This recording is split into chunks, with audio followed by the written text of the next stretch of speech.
राहुस्तोत्रम् अर्धकायम् महावीरम् चन्द्रादित्यविमर्दनम् सिंहिकागर्भसम्भूतम् तम् राहुम् प्रणमाम्यहम्। केतुस्तोत्रम् फलासपुष्पसङ्काशम् तारकाग्रहमस्तकम् रौद्रम् रौद्रात्मकम् घोरम् तम् केतुम् प्रणमाम्यहम्।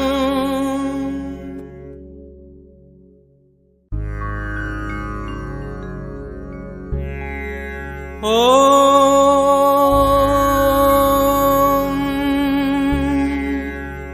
आदित्याय च सोमाय मंगलाय बुधाय च गुरुशुक्र